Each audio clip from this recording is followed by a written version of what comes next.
Welcome back to Fox 9 Morning News. Some sobering statistics remind us of the ongoing drug abuse happening across the country. According to data recently released by the CDC, more than 87,000 Americans died from drug overdoses within a 12-month period ending in September. Now, that is the highest annual death toll recorded since the opioid crisis first started to be noticed back in the late 1990s.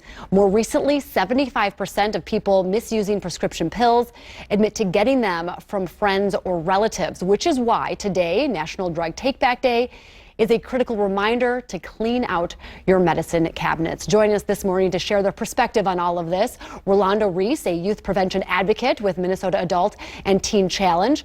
Also Taylor Hohmann, coalition coordinator with the Ramsey County Opioid Prevention and Unified Services Coalition, and Ryan O'Neill, commander of the Violent Crime Enforcement Team with the Ramsey County Sheriff's Office. Thanks to all of you for joining us. We appreciate your time on this important topic. Rolando, I want to start with you. While these are statistics and they are alarming, there are people behind each and every number, and you share a very personal perspective on all of this. Tell us about your story.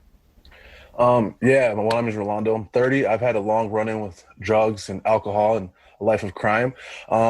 I grew up using prescription pills, Xanax, Percocet, and it led to other drugs like heroin and fentanyl and methamphetamine, and eventually led to me overdosing several times, going in and out of jail and prison, and it led to a life I didn't want to live. And a lot of it started with, prescription pills, stealing pills out of people's, I'd go to people's houses and I'd find them in medicine cabinets and wherever I could. And I didn't see a really big problem with them because they were always around and, they were just common. So I didn't really see too much of a problem with it. And I suffered from anxiety and depression and things like that. So it helped me a lot to, I thought at the time to take pills. Doctors were trying to prescribe to me. So I kept taking them every way I could and abusing them. And it led to addiction, like I said, and lots of years in prison and losing family members to these very pills. So now I work with Know the Truth, youth prevention advocate. And now I'm just trying to basically do my part. I've been part of the problem for so long, bought and sold and been involved in all this. And now I'm just trying to be a part of the solution, to be honest, and help out in any way I can, even if it means getting up on a Saturday at 7:45, like I'm with it, like, let's go. Yeah, we appreciate that very much. And you sharing your story with us, and you're doing well. Recovery is going well.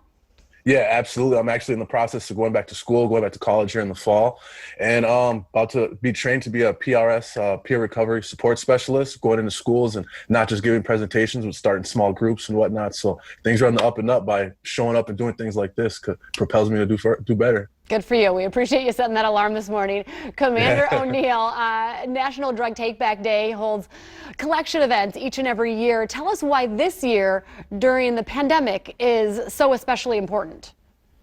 Well, so there's been a lot of people getting prescriptions over the year, and people have been staying in their houses and not getting out and disposing of those drugs. We have multiple collection points in the county that are open either 24/7 or at least during business hours. But the National Drug Take Back Day really, puts a stamp on let's get those drugs out of your medicine cabinets, out of your closets, and get them disposed of properly so that people like Rolando, when he was younger, don't have access to them.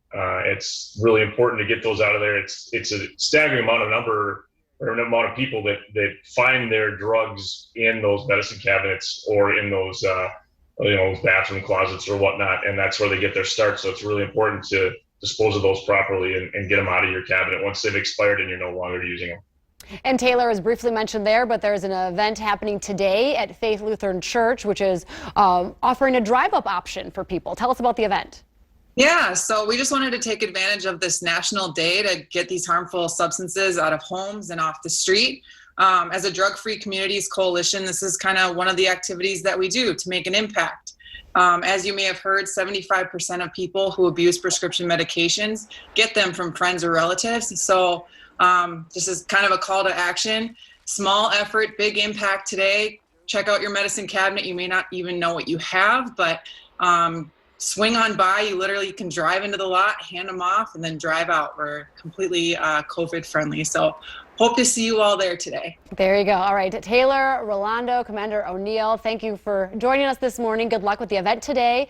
And for more information on that drop-off site, or you can find a drop-off site near you, you can go to takebackday.dea.gov. You just simply type in your zip code and you'll get a list of locations that pop up there.